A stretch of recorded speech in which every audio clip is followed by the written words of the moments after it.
Society is currently in a time of tremendous transformation. You can see it all around you. All of the businesses are changing the way they're structured, all of the communities around you are changing, and a lot of people's personal relationships are also changing as well. It's very clear that we are shifting from an old way of being into a new way of being. We know what the past had, but we don't necessarily know what the future is bringing. And so here are four tips, four pieces of advice that you can use to assist you in this time of tremendous transformation.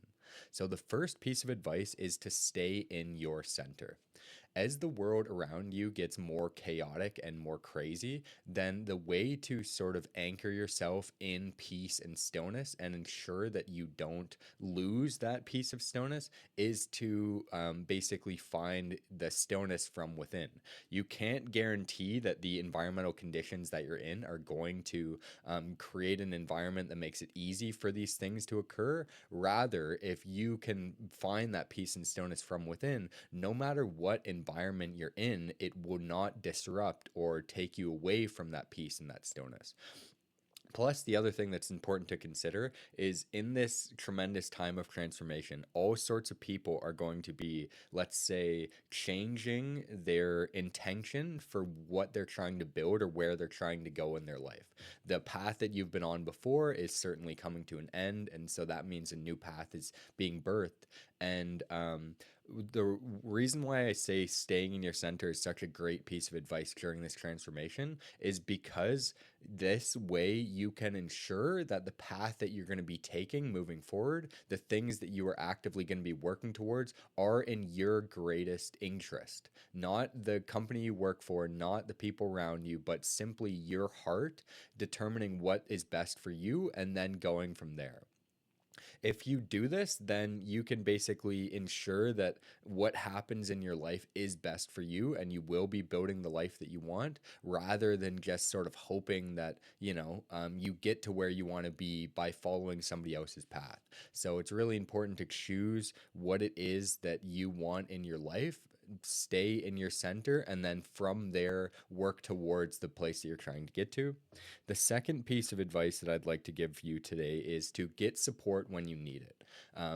Basically, it's very common within situations like this, with all this chaos around, that your nervous system is going to get triggered. It's just a normal thing. There's going to be energetic highs and there's going to be energetic lows, same as normal. But those highs and lows are typically amplified when there's all sorts of, let's say, catalysts for change around you.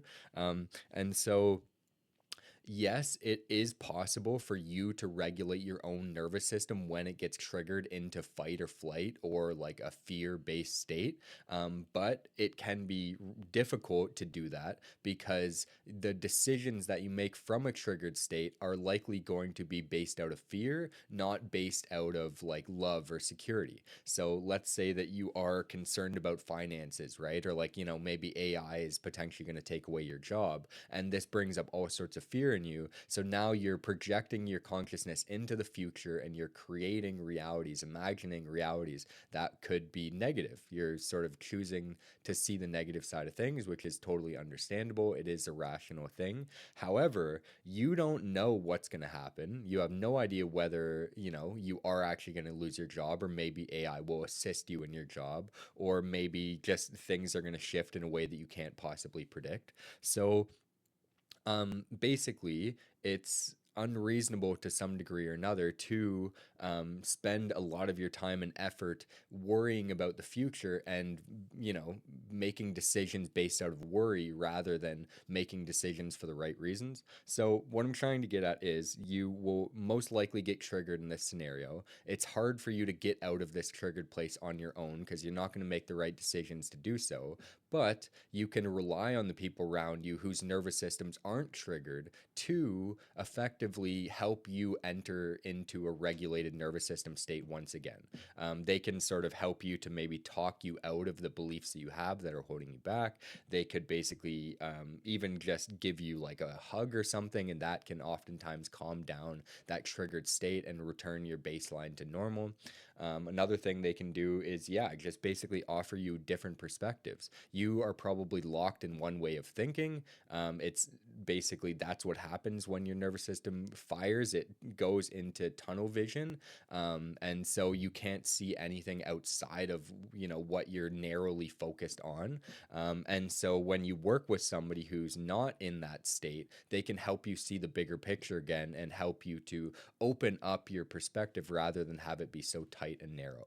So getting support when you need it is absolutely huge. Staying in your center is key. And the third point, the third piece of advice I'd like to offer you is to prioritize yourself during this time. So this means that basically, again, with all this chaos going on, you're more likely to be more stressed out than you normally would be. And so the advice to counteract this extra burden that your nervous system is having to deal with is to give yourself more rest, give yourself more food, give yourself more time in nature, find the things that restore your cup and fill yourself up, and then do more of those things. And this isn't something that you're going to have to do forever, but it's something that is really beneficial in times like this because it's needed a little bit more now than it typically is needed. So prioritizing yourself can often be seen as a selfish act, and like, a lot of people might say, I can't afford to do that, I have people I have to take care of, I have responsibilities. And what I would say to that is like, this self prioritization does not have to be a lot, it does not have to be taxing. In fact, the whole point of it is to give back to you, not to tax you any further. And so something as simple as like waking up 15 minutes earlier, sitting in stillness for 15 minutes can do tremendous things for the way your day goes and for the way that you feel about your days, the way that you see your days, the perspective you have on life. It can be very simple things like, let's say you go on lunch break, and rather than sit with your colleagues and listen to the gossip that they have to talk about, you could again spend that time alone and just sit there in stillness and let your body recover. You would be amazed at how much that can do for you in terms of getting energy back and keeping you in that calm and peaceful state. And basically, you'll realize that like the more stable you are, the less likely your nervous system is to get triggered in the first place. So 5 minutes could save you 5 hours of stress later on, even though you might not see it that way, but it's stress that disappears, right? So you're not going to see the stress that you're avoiding. And so this is why you have to sort of preemptively understand this rather than just rely on your experience to teach you this. And the final piece of the four pieces of advice that I have to transition through this difficult time is to choose love always. Love is absolutely the highest frequency. It is the greatest thing that we can attain to. If you look at all the spiritual teachings from so many different traditions all around the world, the main piece of advice is like, enlightenment is a state of love, and anything that is not love is what we're trying to get rid of. Not necessarily for any other reason than for your own personal experience of reality. When you are in states of love, then there is no need to search for anything else. You realize that that is what you're after all along. You might search for external things to give you states of love, but it's not the thing that you're after, it's the love that is generated inside of you from that thing. So, the other amazing thing about love is that love is something that is, let's say, it builds more coherence within this universe. If you think of like your right hand and your left hand, for example, right? If you have a left hand that is performing one action and a right hand that's performing a different action, then you're not going to be able to get as much done as opposed to if those two hands were working together. Picture the different cells in your body. If like if the different systems weren't working together, then you would have more dissonance and there would be more clashing and there would be more issues. So the way that the universe works best is when things work together, and love is the glue that helps things work together. It's that connection, it's that uniting force that brings the world together and enables amazing things to be created. And so it's these strong bonds that we are after in our society, rather than basically conflict or people who are let's say, butting heads with each other. So choosing love is tremendously beneficial for not only yourself but the world around you. And when you're in a state of love, you'll notice that the things that would have typically set you off before don't set you off nearly as much, because it becomes much easier to be grateful for what's happening around you if you can find something within the experience to be grateful for.